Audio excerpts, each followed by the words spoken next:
예, 반갑습니다. 반갑습니다. 예, 반갑습니다. 예, 엄청 빨리 밟고 왔습니다. 이렇게 밟고 여러분들을 뵈니까 참 너무 기분 좋고 참 너무 감사하다는 생각이 듭니다.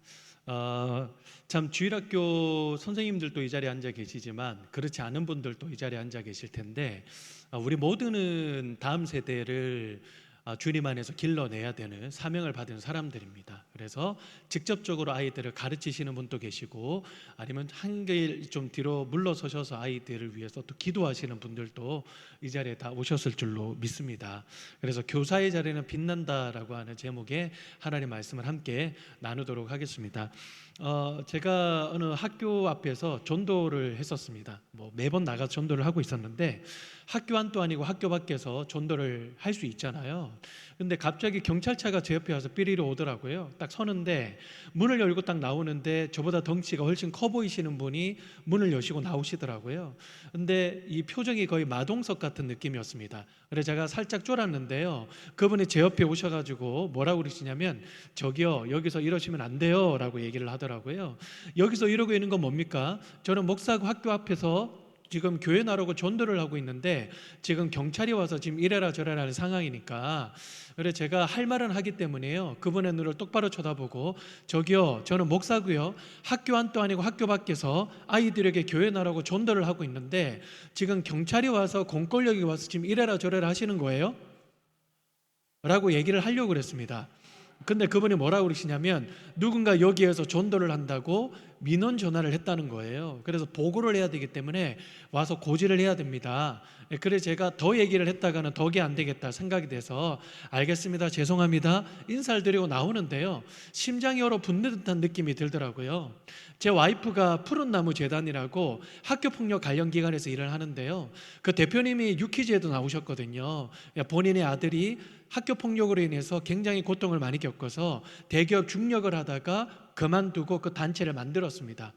그런데 최근 들어서 전국에 있는 아이들에게 상담 전화를 받는 그 주제 중에 하나가 뭐냐면, 제가 교회 다닌다는 이유 때문에, 그리고 급식 시간에 기도하고 밥 먹는다는 이유 때문에, 그리고 주일날에 아이들끼리 교회 나가는데 나 혼자, 아니 아이들끼리 놀러 나가는데 나 혼자 교회 다닌다는 이유 때문에 왕따를 당하고 뒤에서 조롱을 들었습니다. 욕을 먹었습니다. 이거 학폭입니까 아닙니까? 라고 물어보는 비율이요, 완전 부쩍 늘었다는 거예요. 제가 학교 안에 들어가서 교회 다니는 사람 손 들어봐 그러면요, 한 10년 전만 해도 많을 때는 10명, 적어도 한 4-5명 정도는 있었거든요. 근데 요즘에는요, 많아봐야 2명, 보통은 1명 정도 손듭니다. 근데 걔네들은 주로 어떤 아이들이냐면 목사님, 전사님 아들, 딸들, 사람들이 다 아니까 손을 들 수밖에 없는 거예요. 바벨론 포로식이라고 하는 것이 성경 속에만 있는 건 아니겠다라는 생각이 드는 게 왜냐면요, 이 절대 다수가 믿지 않는 사람들이고 절대 소수가 믿는 아이들이 지금 학교 현장입니다. 그리고 이 아이들이 나중에 초중고를 다 졸업을 하고 직장 생활을 했을 때 믿는다는 이유 하나 때문에 불이익을 당하지 않을까, 손가락질을 당하지 않을까, 이런 생각을 하면요, 너무나 가슴이 아픈 것이죠. 그러다 보니까 우리 부모님들 뿐만 아니라 우리 선생님들은 우리 아이들이 오늘날 살아가는 이 시대가 얼마나 이 답답하고 암담하고 혼미하고 혼탁할까 생각하면 참 가슴이 많이 아프잖아요. 그렇지 않습니까? 그런데요, 이 성경에 우리가 한번 들여다보니까 세상이 많이 악해지고 우리를 향해서 아주 거대한 적들이 일어나고 그들이 강해지고, 그것보다 더 중요한 건 뭐냐면 부름받은 주님의 자녀들이 얼마나 하나님 앞에 잘 서 있느냐. 여러분, 그게 100명이 아니어도 되고 그게 50명이 아니어도 되고 심지어는 10명이 아니어도 돼요. 심지어 1명이요, 하나님 앞에 깨어 있으면 하나님이 그 한 사람을 통해서 새로운 역사를 이끌어 가시는 것을 자주 봅니다. 그래서 여러분, 이 바알과 아세라의 그 선지자들이 850명이 있어요. 그 사람들이 얼마나 쪽수가 많습니까? 오늘날에도 마찬가지 아닙니까?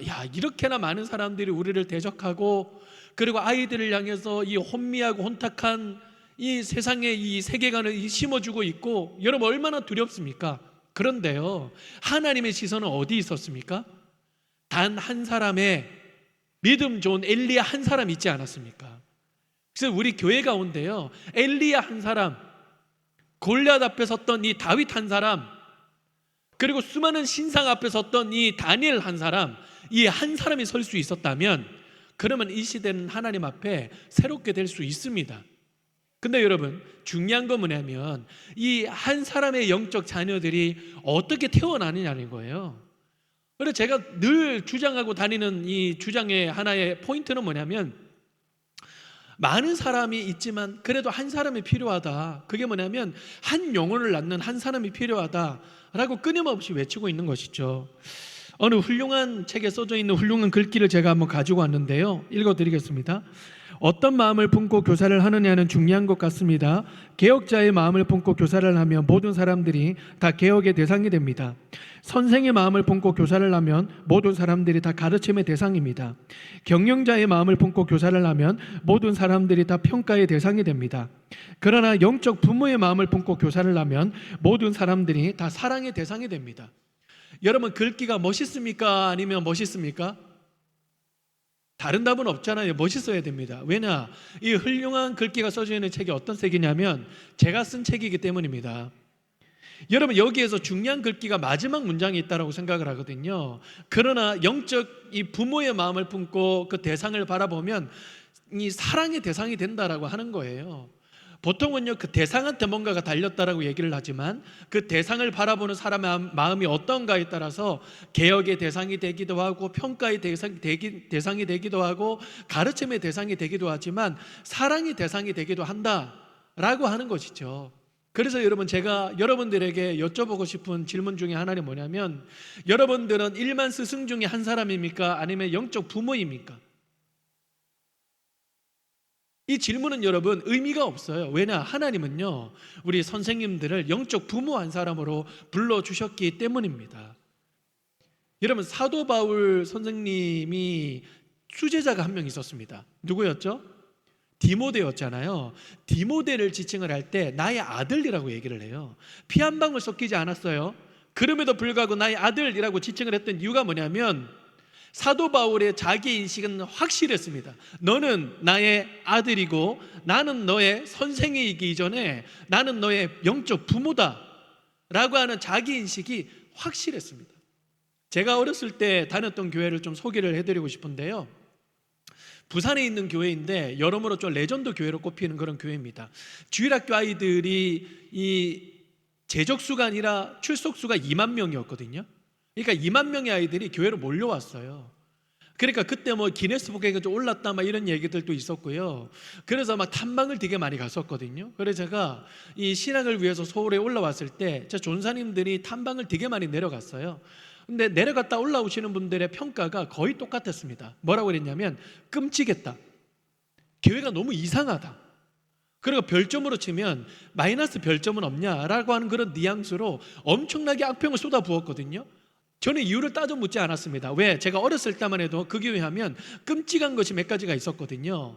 교회 정문에 딱 들어서잖아요. 그러면 검은 원피스를 입고 계시는 여전사님들이 한 줄에 딱 도열해 계셨어요. 이분들은 한 손에 뭐를 들고 계셨느냐? 자를 들고 계셨거든요. 이분들이 뭐를 하실까요? 들어오는 여성분들의 치마 길이를 재셨어요. 만약에 무릎 위로 몇 센치 올라오잖아요. 그럼 바로 불호령이 떨어졌습니다. 집사님, 바지 갈아입고 올 거야? 아니면 지옥 갈 거야? 선택하세요. 그러면요, 반 정도는 바지 갈아입으러 집으로 돌아가시고 반 정도는 3-4시간이 걸리니까 주일 성수를 못합니다. 어떻게 하면 좋을까요? 그러면요, 사무실로 가보세요. 그 바지 쌓여 있으니까. 여러분, 늦게 가면 늦게 갈수록 뭐가 없을까요? 바지는 있는데 황금 사이즈가 없는 거예요. 그러니까 허리가 이렇게 늘어나 있고 질질 끌고 올라가는 뒷모습이 눈에 선합니다. 그때 검은 원피스를 입고 계시는 여전사님 중에 한 분이 저희 어머니셨거든요. 제가 어렸을 때 자로 굉장히 많이 맞았습니다. 네, 막 사각지대 이런 데 있잖아요. 끌려가지고 엄청 많이 맞았거든요. 그리고 이게 본당에 딱 들어서잖아요. 그러면 강대상을 중심으로 해서 장의작 딱 반으로 갈려 있습니다. 어떻게 갈려 있느냐면 여성석, 남성석이 따로 분리가 돼 있었습니다. 남자는 무조건 남성석에, 여자는 무조건 여성석에 앉아 있어야만 됐습니다. 그래서 제가 어렸을 때 뒤에서 딱 보잖아요. 정확하게 반으로 갈려 있어가지고 와, 이거 홍해의 기적이다, 저 그렇게 했거든요. 그런데요, 아무리 사랑하는 부부라도 같이 손을 잡고 본당에 올라오면요, 예배 시간에 서로 떨어져서 앉아야 되는 거예요. 여러분, 늦게 오면 늦게 올수록 뭐가 없어요? 바로 옆자리에 자리가 없잖아요. 어떤 분은 대각선 제일 앞에, 어떤 분은 대각선 제일 끝에 앉아야 되는 거예요. 그래 제가 신혼부부가 같이 손을 잡고 올라와서 떨어뜨리는 모습을 보고, 아니 아무리 교회라도 이 사랑하는 부부로 서로 이렇게 떨어뜨리면 되나, 제가 그렇게 생각을 했거든요. 근데 제가 결혼을 하고 하면 10년이 돼 보니까요, 꼭 그건 나쁜 건 아니었겠다라고 이렇게 생각이 돼요. 왜냐하면요, 제가 이전에 있었던 교회는, 제가 지금은 담임을 하고 있습니다만은, 이전에 있었던 교회는 1층이 학교였고 2층이 본당이었거든요. 1층이 미로예요. 2층에서 내려오면, 얘기를 하고 내려오면요, 이 2층에 있는 사람이 1층에 누가 있는지 모릅니다. 근데 1층에 있는 사람은 내려오는 사람 목소리만 들어도 누군지를 아는 거예요. 근데요, 예배 시간 축도 끝나고 나오는 게 아니라 축도 전에 나오는 부부들은요, 거의 100% 싸웁니다. 보통은 이제 아내분이, 남성분이 이렇게 갈구시는 경우가 굉장히 높거든요. 그러면요, 이 1층에서 얘기하고 내려오는 소리만 들어도 누군 줄 알아요. 근데요, 여성분이 남성분을 향해서 막 갈구시는 거예요. 여보, 벨소리 좀 해놓지 말라니까, 진동을 해놓으라니까. 주위에 있는 사람들 쳐다보는 거 몰라? 장로님 째려보는 거 모르냐고. 아 그만해, 누가 들을라. 아니 누가 들을까봐, 누가 뭐라 할까봐 우리 지금 축도 전에 나오잖아. 아 좀 그만하라고. 그리고 여보, 졸짓 좀 말라니까. 목사님 여보만 보면서 설교하는 거 몰라? 창피한 줄 알아야지. 그만해, 누가 들을라. 아휴, 누가 듣는다 그래, 축도 전에 나왔잖아. 그래서 2층에서 내려오시는 그 부부랑 저랑 딱 마주치잖아요. 그러면 제가 집사님 안녕하세요 이렇게 인사를 하면요, 그 전에 뿔이 나서 막 뭐라 하시던 여집사님이 갑자기 천사가 되셔가지고 샬롬 그래요. 그럼 옆에 있는 남성분들은 막 얼굴이 울그락불락, 듣는다 그랬잖아, 어떻게 하라고 그래, 막 그러면서 이렇게 나가는 뒷모습을 보면 뭐 적용을 해봐도 되겠다는 생각이 들죠. 그리고요, 이 즐거운 찬양, 특별히 율동, 워십 이런 거 할 때 너무 즐겁잖아요. 그렇죠? 그때 당시에 율동 이런 것들이 있었는데요, 그 1절 못하게 했습니다, 그 교회에서. 그리고 어린이 찬송가가 있었는데도 그거 1절 못하게 했습니다. 그러니까 유치부였는데요, 유치부 아이들은 늘 앉혀놓고 어른 찬송가만 부르게 했는데요, 여러분 어른 찬송가가 나쁜 건 아니잖아요. 너무 좋은데요, 근데 유치부 아이들을 앉혀놓고 매주마다 어떤 찬송가를 꼭 하고 불렀냐면, 고통의 멍에 벗으려고, 이런 찬송가를 계속 불렀거든요. 제 아들이 올해로 만 5세입니다 근데 어린이집을 갔다 와가지고, 아빠 세상살이가 참 쉽지 않은 것 같아, 막 이러면서 저한테 얘기를 할 때마다 이게 웃기잖아요, 그렇죠? 근데 아이들이 그런 찬송가를 할 때 뒤에서 어른들이 키득키득하고 웃었거든요. 저 아직도 기억에 남습니다. 그리고 이 찬송가를 할 때요, 메들리처럼 함께 붙여서 했던 찬송가가 뭐냐면, 무거운 짐을 나 홀로 지고 견디다 못해 쓰러질 때, 이런 찬송가를 불렀거든요. 여러분 이거 애들에 대한 학대 아닙니까? 조부모님이 손주들이 쓰러지는 모습을 보면요, 기절초풍할 일이에요, 여러분. 그렇잖아요. 뭐 얘네들 어린이집 가방에 뭐 벽돌을 이고지고 가게 만듭니까? 저는 사마띠 아니하는 찬송가를 애들이 하죠, 매주마다. 그리고요, 각 부서별로 명물 선생님들이 한 분이 계셨는데, 어떤 분이냐면 설교 시간에 막대기를 들고 휘젓고 다니시는 선생님이 계셨습니다. 만약에 설교 시간에 떠든다, 집중 안 한다 그러면요, 가서 막대기로 머리를 뻑 하고 내려치시는 선생님이었습니다. 근데 그 막대기가 어떤 막대기냐면 대나무 막대기예요. 겉은 딱딱한데 안은 비어 있습니다. 그 머리를 딱 한 대 맞으면 아파서 굴욕이다라는 것도 있는데, 소리 때문에 더 굴욕이에요. 머리가 단단하면 단단할수록 더 청아하고 오면 소리가 예배 시간 내내 울려 퍼지는 거예요. 그럼 저는요, 전도사님 아들이니까 맨 앞자리가 제 지정석이거든요. 뒤에서 땅 하는 소리가 들리면 반사적으로 고개를 싹 돌릴 거 아닙니까? 그래 양옆에 계시는 선생님들은요, 싹 들면 바로 앞으로 봐 그래요. 싹 들면 앞으로 봐. 이거 몇 번을 해야만 이제 예배가 끝나는데요, 예배 끝나면 아이들끼리 모여가지고 3, 3, 5 은혜를 나눠요. 내가 오늘 말씀을 통해서 새 삶을 결단했어, 내가 오늘 하나님을 만났어 라고 얘기하는 애들은 단 한 명도 없고, 다 뭐라 했냐면, 야 나 오늘 3대 맞았다, 나는 더블 6대야, 나 2자릿수 맞았다. 그 다음 주일이 되면 아이들이 어떤 경쟁이 일어날까요? 주여 말씀하시옵소서, 이게 아니라 주여 내려치시옵소서. 더 떠들고 더 싸우는 거예요. 여러분 이런 광경을 1시간만 내지는 2시간 동안 뒤에 서셔가지고 보신다고 생각해 보십시오. 얼마나 끔찍하시겠습니까? 얼마나 이상하시겠습니까? 저한테 와서 그런 말씀을 하시는 분들에게 제가 잊지 않고 늘 드렸던 말씀은 뭐냐면요, 그렇지, 나도 어렸을 때는 굉장히 끔찍했는데, 내가 어렸을 때 그 교회 생각을 하면 부모님이 굉장히 많았어요. 교회를 간다는 생각이 들기보다도 부모님을 만나러 간다는 생각이 들었거든요. 라고 얘기하면서요, 저희 선생님을 소개를 해드렸는데 그때 대학교 1학년 여선생님이었습니다. 그러면 유치부실 문을 빼꼼 열고 들어서잖아요. 그러면 호다닥 뛰어와서 제 손을 콱 하고 낚아채세요. 그러면서 하시는 말씀이, 서건아 너 어떻게 됐냐, 이게 첫 마디거든요. 그래서 제가, 뭘요? 지난주에 너 그거 기도해달라 그랬잖아, 어떻게 됐어? 아직 주어가 안 나왔잖아요. 목적어가 안 나왔잖아요. 그래서 제가, 어떤 걸 기도요? 그러니까 지난주에 너희 엄마 아프다고 기도해달라 그랬잖아, 어떻게 됐어? 그래서 제가 기도 못한 거는 까마득히 잊어버렸는데 나은 거는 팩트시잖아요. 그래서 나으셨는데요? 라는 말이 딱 떨어진과 동시에 제 손을 꼭 붙들더니 펄쩍펄쩍 뛰시는 거예요. 서건아, 내가 널 위해서 기도했다. 널 위해서 얼마나 기도했는지 몰라. 하나님께 너무 감사하다, 감사하다 그러는데요, 그게 벌써 35년 전이거든요. 여러분, 어린애가 뭐를 압니까? 라고 하시면 안 되는 거예요. 어린애가 더 잘나는 거죠. 이분이 나를 교회 나오라고 이 자리에 계시는 건지, 아니면 진짜 나의 영혼에 대해서 관심이 있는 분이신지 누구보다도 더 잘 아시는 거예요. 예배 끝나고 나갈 때요, 제 손을 꼭 붙들고, 서건아 예수님이면 된다, 예수님은 충분하다, 힘들 때 기도해라, 그리고 쌤 찾아와라, 기도해 줄게. 어떨 때는 제 손을 꼭 붙들고 기도를 해주시는데 15분 동안을 기도를 해주시는 거예요. 어른한테 15분, 애들한테 150분이거든요. 그리고 여러분, 애들한테 중요한 게 뭐예요? 얼마나 공과가 기냐, 그거보다 더 중요한 건 뭐냐면 옆반이 얼마나 빨리 끝나느냐, 그게 더 중요합니다. 여러분, 그런 옆반 애들 다 끝나고 나가가지고 연탄불에 쫀득이 구워 먹는 상상만 해도 화가 나는데, 요즘에는 뭐 인덕션에 구워들 수도 있지만 옛날에는 그렇게 했었거든요. 그런데요, 제 손을 꼭 붙들고 계속 기도하면요, 어떨 때는 화가 나요.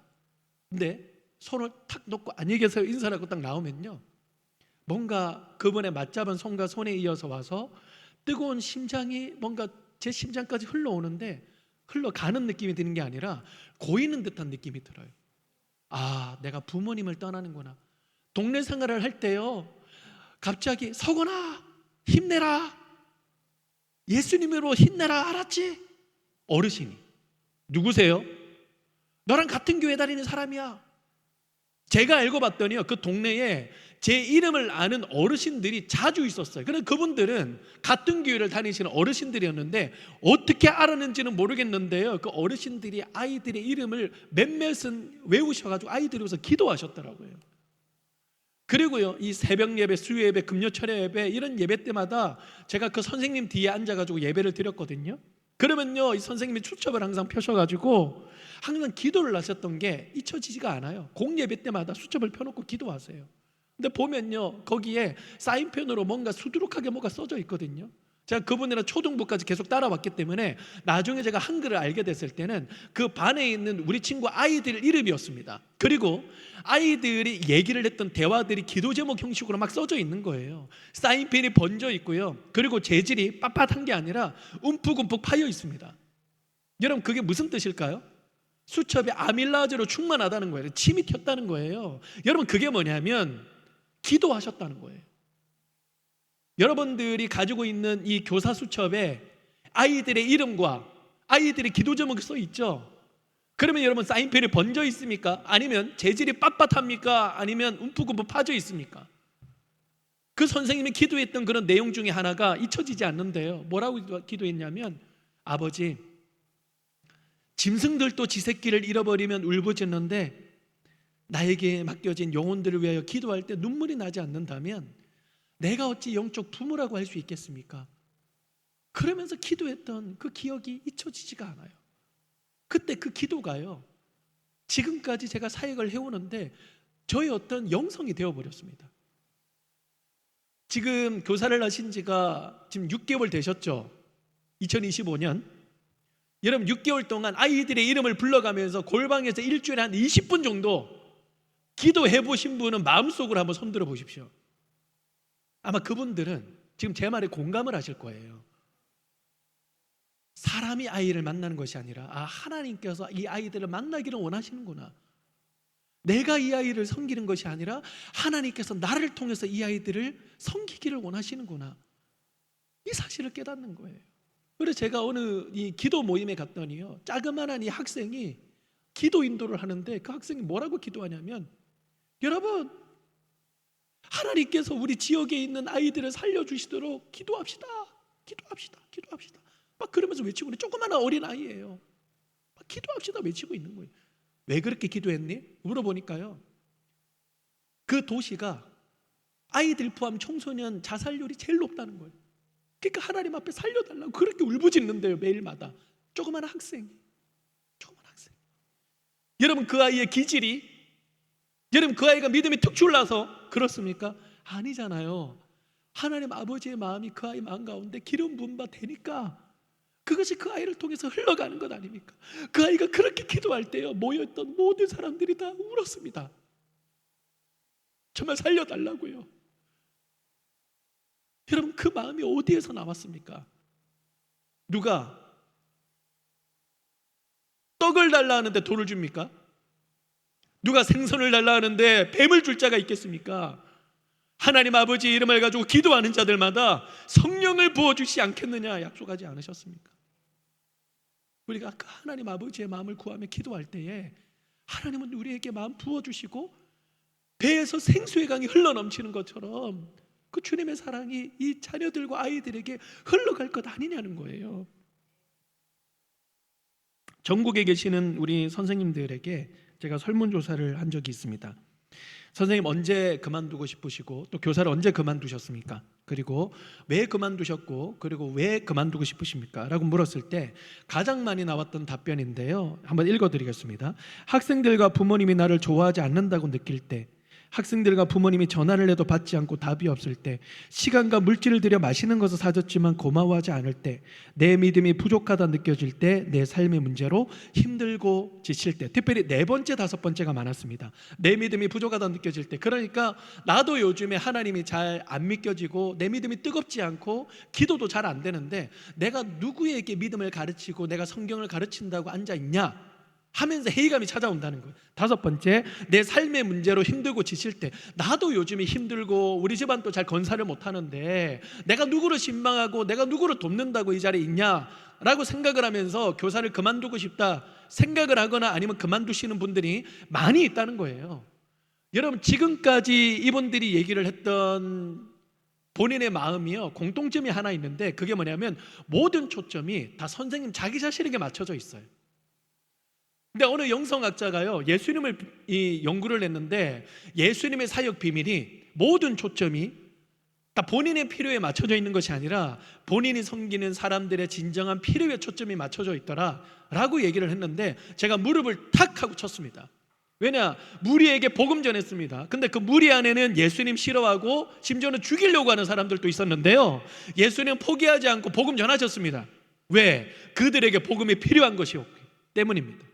예수님은 바로 전날 저녁까지만 해도 세계 최정상급의 아이돌급의 인기를 누렸습니다. 모든 사람들이 다 예수님 만나려고 왔잖아요. 그런데 사람들이 다 자고 있을 때 예수님은 홀로 새벽에 일어나셔서 기도하셨어요. 기도의 내용이 뭘까요? 예수님의 기도를 한번 연구를 해보면요, 모든 기도의 초점이 본인이 섬기는 사람들의 진정한 필요에 초점이 맞춰져 있어요. 제가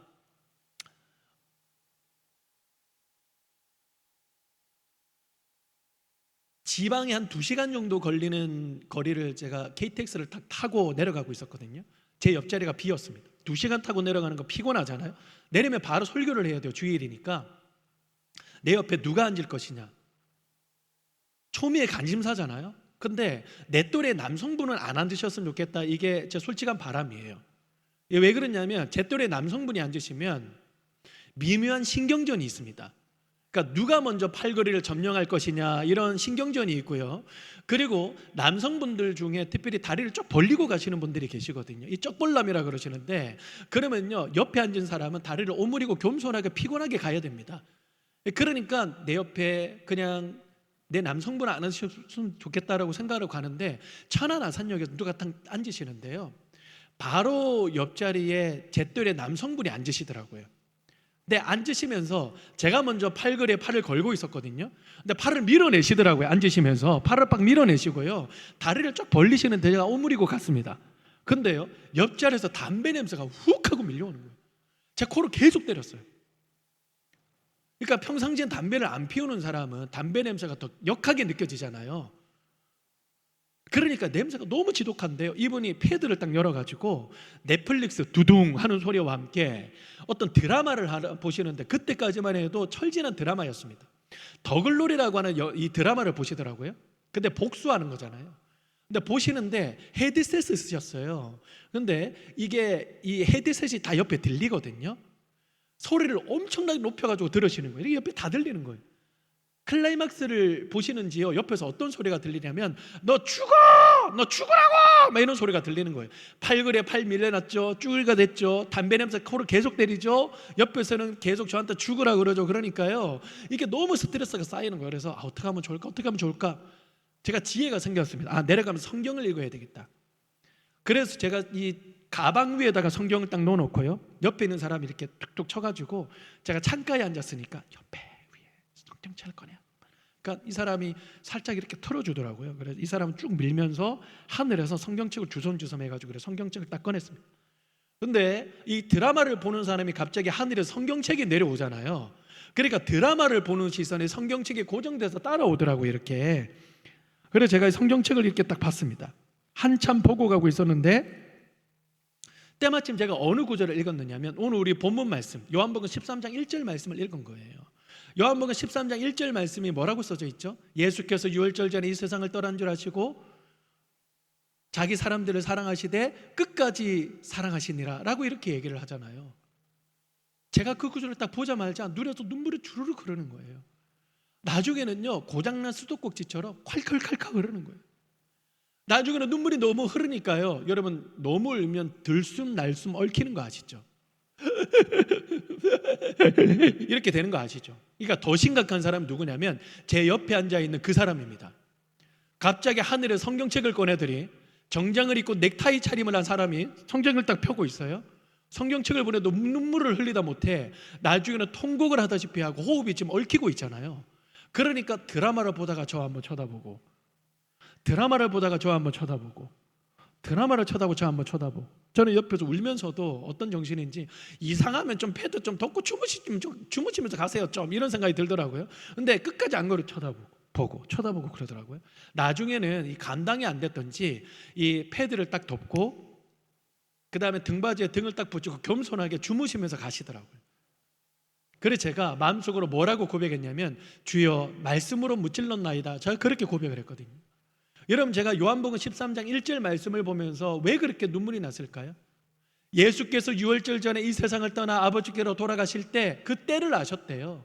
그 때가 어떤 때입니까? 곧 있으면 사람들에게 잡혀가지고 수모를 당하고 빤맞음을 당하고요, 채찍질을 당하고 침뱉음을 당하고 십자가에 못 박힐 길이라는 거 예수님은 아셨다는 거예요. 여러분, 그 길이 얼마나 끔찍한 길인 줄 알면요, 그 길을 절대로 못 걸어갑니다. 근데 예수님은 그 길을 아셨잖아요. 할 수 있으면 이 잔을 거두어 주십시오. 그리고 땀이 피가 될 정도로 기도하셨지 않습니까? 그 고난이 얼마나 힘든 길인 줄 아시니까요. 그 길을 아셨는데 걸어가셨대요. 여러분, 혹시 군대 다녀오신 분들 계시죠? 선생님 군대 갔다 오셨어요? 선생님이 아니라 집사님이세요? 청년이세요? 대학생이세요? 한턱 쏴. 아우, 청년 같으세요. 네, 군대 갔다 오셨어요? 어디 갔다 오셨어요?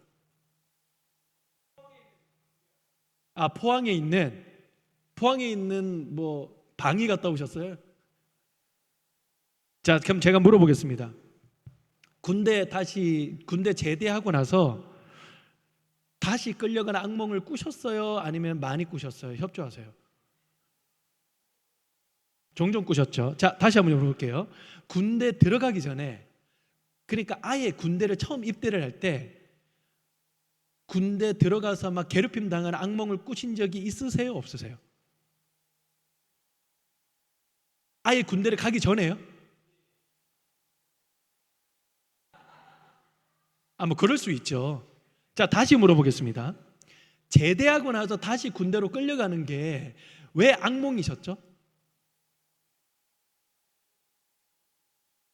예. 그러니까 그 길이 얼마나 힘든 줄 경험을 다 하고 또 그 길이 얼마나 힘든 줄 아니까 다시 돌아가는 게 악몽이 되는 거죠. 여러분, 알고는 절대로 못 걸어가잖아요. 저도 군대를 27살에 짝대기 하나 들고 군대 끌려갔거든요. 7살 어린애들한테 막 맞기도 하고 막 그랬습니다. 중학교 1학년 학생이 유치원생한테 맞는다고 생각을 해보세요. 이 아픈 것도 그렇지만요, 굉장히 수치스러워요, 진짜. 그러니까 저는 군대 다시 끌려간 악몽을요 1년 동안 꿨거든요. 근데 예수님은 그 길이 어떤 길인 줄 아시고 그 길을 걸어가셨다고 얘기를 합니다. 여러분, 억울한 건 못 참잖아요. 억울한 건, 예수님은 죄가 하나도 없으셨잖아요. 근데 흉악범, 정치범이나 죽는 그 십자가에서 이 처절하게 죽으셨단 말이에요. 제 제자 중에 하나가 제가 교목을 할 때요, 교목실 문을 똑똑 열고 들어왔습니다. 첫 마디가 뭐였냐면, 목사님, 저 목사님이랑 하는 성경 공부 안 할래요 그러더라고요. 내가 왜? 그러니까 하나님이 불공평해요 그래요. 이거 무슨 뭐 밑도 끝도 없는 그런 말입니까? 그래서 제가 들어와서 만져봐라, 한번 얘기를 해봐라. 그러니까요, 이 친구는 굉장히 진지하게 얘기를 하는데 제가 웃음을 참느라 굉장히 힘들었습니다. 이 친구가 뭐라고 그러냐면, 여학생인데요, 라이벌 다른 여학생이 한 명 있어요. 근데 이 친구가 하는 소리가 뭐냐면, 걔는요 가만히 보니까, 얘는 걔를 싫어해요. 가만히 보니까 지가 먹고 싶은 거 다 먹어도 살이 안 찌는 체질이라는 거예요. 근데 자기는 물만 마셔도 살찌는 체질이라는 거예요. 그래서 하나님은 불공평하다는 거예요. 제가 걔가 기숙사에 살아가지고 걔를 가만히 관찰을 했거든요. 근데 걔는요 물만 마시는 게 아니라 뭐를 물처럼 먹더라고요. 귤을 한 박스를 갖다 놓고 혼자서 다 먹었습니다. 걔한테 중요한 건 뭐냐면요, 더 글로리가 중요한 게 아니라 더 칼로리가 중요한 거잖아요. 자기 사람들을 사랑하셨대요. 근데 그 사람들이 누굽니까? 제자들 아니겠어요? 제자들. 근데 여러분, 그 제자들이 다 예수님이 고난 당하실 때, 그 힘드실 때 다 예수님 곁을 지켰습니까? 의리를 지켰어요? 다 도망갔죠. 심지어는 수제자인 베드로는요 부인하고 저주까지 하지 않았습니까? 예수님 모르셨어요? 예수님 다 아셨죠? 야, 너 부인한다, 떠날 것이다, 다 예언하셨잖아요. 다 아심에도 불구하고 그들을 사랑하셨대요. 더 중요한 것, 그들을 끝까지 사랑하셨대요. 그들을 끝까지 사랑하셨대요. 선생님 여러분들, 얼마나 수고가 많으십니까? 얼마나 노고가 많으십니까? 얼마나 고생이 많으십니까? 라고 얘기하기가 싫어요. 자존심이 상해서요. 저는 도리어 이렇게 여쭙고 싶습니다. 선생님 여러분들, 얼마나 영광스러우십니까? 예수님이 걸어가셨던 그 길과 부름받은 우리의 길이 다르지 않다는 거. 여러분, 아이들에게 가장 중요하고 필요한 선물이 뭐예요? 예수 그리스도잖아요. 세상 어디에서 아이들에게 예수 그리스도라고 하는 선물을 줄 수 있겠어요? 부름받은 우리 교회, 우리 선생님, 부모님, 조부모님이 아니면 우리 아이들에게 꼭 필요한 가장 귀중한 선물인 예수 그리스도를 누가 전해주냐고요. 여러분, 이 전할 수 있는 이 자리에 우리를 불러주셨다는 그 사실이 얼마나 감사합니까? 얼마나 감사합니까? 저는요 우리 선생님들을 보면요, 와, 하늘에서 천사도 부러워할 만한 귀중한 직분, 이 직분으로 아이들을 위해서 기도하고 아이들에게 성경 말씀 가르치고 천사들도 부러워하겠다. 여러분, 교사의 자리는요 고난의 자리도 아니고 힘든 자리도 아니고요, 빛나는 자리예요. 그 빛나는 복음을 전하는 거잖아요. 아이들에게 꼭 필요한 것은요, 하나님 말씀 가르치는 겁니다. 함께 예배 드려주는 거예요. 조건 없는 사랑을 보여주는 거고요, 골방에서 울어주는 거예요. 그리고 끝까지 인내하며 얘네들을 기다려주는 거예요. 다시 한 번 더, 하나님의 말씀을 가르치고요, 예배를 함께 드려주고요, 골방에 가서 울어주고요, 조건 없는 사랑을 보여주고요, 끝까지 포기하지 않는 인내를 보여주는 거예요. 아이들에게 꼭 필요한 겁니다. 요즘 주일학교 다른 거 없습니다. 설교 공과는 반으로 줄이고요, 애들 배는 부르게 하게 됩니다. 그렇게 얘기를 하는 분들이 종종 계시거든요. 여러분, 무슨 말인지는 알겠는데 거기에 무슨 교회가 있습니까? 거기에 무슨 성경이 있습니까? 세상이 줄 수 있는 선물을 우리가 준다면요, 우리가 이 자리에 앉아서 아이들 위해서 기도하고 울 필요가 어디 있습니까? 아이들에게 꼭 필요한 말씀, 예배, 기도, 인내, 사랑. 여러분, 이것이 아이들을 변화시킵니다. 이것이 아이들에게 필요하다고요. 여러분, 증거를 말씀드리면서 마무리를 할까요? 강력한 증거와 증인이 있습니다. 그게 뭔 줄 아십니까? 바로 이 자리에 앉아 계시는 여러분들이에요. 여러분, 이 자리에 어떻게 해서 앉아 계시게 됐습니까? 누군가 여러분들을 위해서 말씀을 가르쳤고, 기도해 주셨고, 참아 주셨고, 예배 드려 주셨고, 인내해 주셨던 단 한 분 이상의 분이 계셨기 때문에 여러분 이 자리에 앉아 계시는 것 아닙니까? 30년 뒤, 40년 뒤에도 우리가 섬기는 이 아이들이 이 자리를 가득 메우고 있을 줄로 믿습니다. 그 한 사람을 바라보며 영적 부모의 아픔과 마음과 눈물로 아이들 위해 함께 기도하며 나아갈 수 있는 우리 인간교회 모든 성도들, 모든 선생님들이 되시기를 강력히 축원합니다. 기도하겠습니다. 하나님, 이 세상에는 일만 스승이 참으로 많이 있습니다. 프로그램도 많고, 영상도 많고, 교육자료도 많고, 30년 전, 20년 전에 비해서는 주일학교가 너무나 많은 그런 기술들과 그런 돈도 있습니다. 그러나 아이들은 힘들다라고 얘기를 합니다. 하나님, 그것은 영적 부모 한 사람이 없어서 그런 건 아닌지, 그게 내가 아니어서 그런 건 아닌지를 다시 한번 돌아보기를 간절히 소망합니다. 하나님, 모든 초점을 나 자신에게 맞추는 것이 아니라 아이들의 진정한 필요에 초점을 맞추게 하여 주시옵소서. 예수님이 그러하셨던 것처럼 아이들에게 말씀을 전하게 해주시고, 아이들과 함께 예배를 드려주게 해주시고, 무엇보다 아이들을 위해서 보이지 않는 골방에서 울 수 있는 우리가 되게 하여 주시고, 끝까지 포기하지 않은 인내를 품게 하여 주시고, 무엇보다도 조건 없는 사랑을 보여줌으로 말미암아 한 영혼이 주님 앞에 태어나서 그 한 영혼이 다니엘이 되고, 그 한 영혼이 엘리야가 되고, 그 한 영혼이 다윗과 같은 사람이 되어서 작은 자가 천을 이루고 약한 자가 강국을 이루는 역사를 하나님 이 세대에 우리 인간교회를 통하여서 볼 수 있도록 역사하여 주시옵소서. 부름받은 우리 모든 사람들에게 하나님, 우리들은 불가능하고 연약하오니 하나님 아버지의 마음을 기름 붓듯이 부어주셔서 우리를 통해서 하나님께서 아이들을 만나 주시옵소서. 그리고 특별히 여름 성경학교와 수련회와 캠프가 다가오고 있습니다. 이 시즌들을 통해서 하나님께서 아이들을 강력하게 만나 주시옵소서. 그를 위하여 우리 선생님들을 강력하게 만나 주시기를 간절히 소망합니다. 생수의 강에 흘러넘치는 은혜를 경험하게 하여 주옵소서. 모든 것을 예수님의 이름으로 기도합니다. 아멘.